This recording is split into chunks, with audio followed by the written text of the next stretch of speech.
Concept of bearing capacity. A foundation is required for distributing the loads of the superstructure on a large area.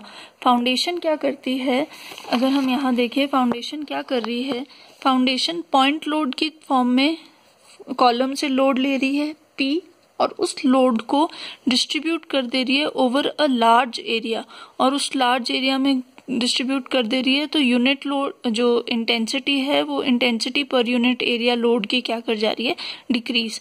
तो यही काम है foundation का कि point load लेना है और उसको डिस्ट्रीब्यूटेड लोड में कन्वर्ट कर देना है ताकि बेयरिंग कैपेसिटी सेटिस्फाई हो सके।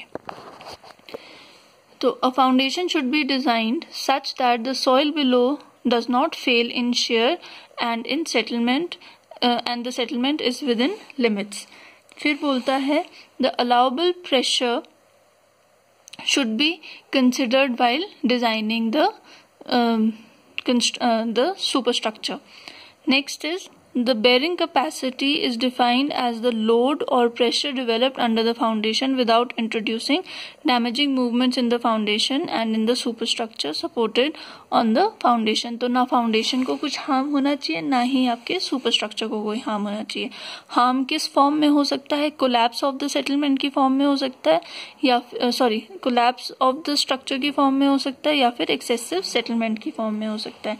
तो कोलैप्स हमारे पास जब हम बेयरिंग कैपेसिटी के लिए डिजाइन करेंगे तो हम किस चीजों के लिए डिजाइन करते हैं, we check against shear failure which may cause collapse. Shear failure क्या कॉज करता है, कोलैप्स, और एक्सेसिव सेटलमेंट क्या कॉज करती है, जो स्ट्रक्चर है उसमें टॉर्शन इंट्रोड्यूस कर दिया और स्ट्रक्चर क्या करता है, फेल कर जाता है।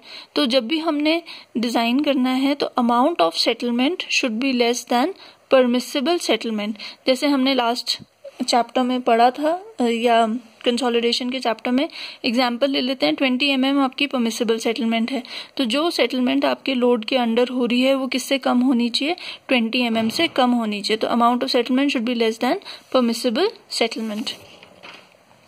नेक्स्ट है calculation of bearing capacity. Bearing capacity को कैलकुलेट करने के लिए हमारे पास 3 तरीके हैं। एक है plate load test, next is standard penetration test और स्टैटिक कोन पेनिट्रेशन टेस्ट, ने थर्ड इज थ्योरेटिकल मेथड्स। अब इसमें क्या है, प्लेट लोड टेस्ट हम डिस्कस करेंगे जैसे जैसे चैप्टर बढ़ता जाएगा। प्लेट लोड टेस्ट जो है it is a very costly test, क्योंकि इसका जो इक्विपमेंट होता है वो बहुत कॉम्प्लेक्स होता है, बहुत बड़ा होता है, तो उस वजह से इसको अरेंज करना बहुत टफ हो जाता है हमारे लिए। नेक्स्ट आ जाओ थ्योरेटिकल मेथड। थ्योरेटिकल मेथड में हम बहुत सारी अजम्पशंस करते हैं, तो बहुत बार होता है कि हम थ्योरेटिकल मेथड्स भी यूज नहीं करते, पर थ्योरेटिकल मेथड्स पर हम काफी हद तक डिपेंड करते हैं जहां पे टेस्ट करना पॉसिबल नहीं है। नेक्स्ट आता है स्टैंडर्ड पेनिट्रेशन टेस्ट। ये ओनली प्रैक्टिकेबल टेस्ट है, मतलब प्रैक्टिकली ये ना इतना कॉस्टली है जितना प्लेट लोड टेस्ट कॉस्टली है, और ना इसमें अजम्पशंस इतनी ज्यादा हैं जितनी थ्योरेटिकल मेथड्स में थी। तो अब ये हम ऑलरेडी डिस्कस कर चुके हैं, significance of ultimate bearing capacity और ये सब, तो फटाफट से रिवाइज कर लेते हैं। डिजाइन ऑफ फाउंडेशन, जब भी आप फाउंडेशन डिजाइन करोगे आप 2 चीजों के लिए करोगे। एक तो करोगे कि it should be safe in shear, और नेक्स्ट करोगे कि जो सेटलमेंट है should be within the permissible limits. तो अगर आप देखो तो load upon area is equal to pressure और stress, stress is equal to load upon area. अगर मुझे, और बेयरिंग कैपेसिटी क्या है, bearing capacity is maximum stress that can be exerted on the soil. कितना प्रेशर आप सॉइल पे exert कर सकते हो, मैक्सिमम वैल्यू उसकी, उसको हम क्या बोलेंगे, बेयरिंग कैपेसिटी।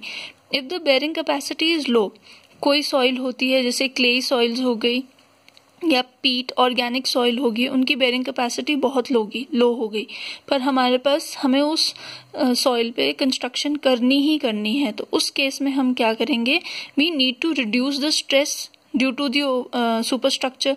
तो जो भी सुपरस्ट्रक्चर की वजह से स्ट्रेस आ रहा है वो हमें कम करना पड़ेगा ताकि बेयरिंग कैपेसिटी एक्सीड ना हो, तो उस केस में हम क्या कर सकते हैं, हम area of the foundation increase कर सकते हैं, क्योंकि अगर हम एरिया इंक्रीज कर देंगे तो स्ट्रेस क्या कर जाएगा, डिक्रीज कर जाएगा, और अगर स्ट्रेस डिक्रीज कर गया ड्यू टू अप्लाइड लोड्स तो बेरिंग कैपेसिटी की जो कंडीशन है वो सेटिस्फाई हो जाएगी। To decrease stress area of foundation is increased. To decrease stress, area of foundation is increased. Next, ultimate bearing capacity, ये हम already discuss कर चुके हैं। QU is equal to जो overburden soil की वजह से है और दूसरा जो applied loads की वजह से है। BC is the bearing capacity. तो ultimate bearing capacity should be less than the bearing capacity. मतलब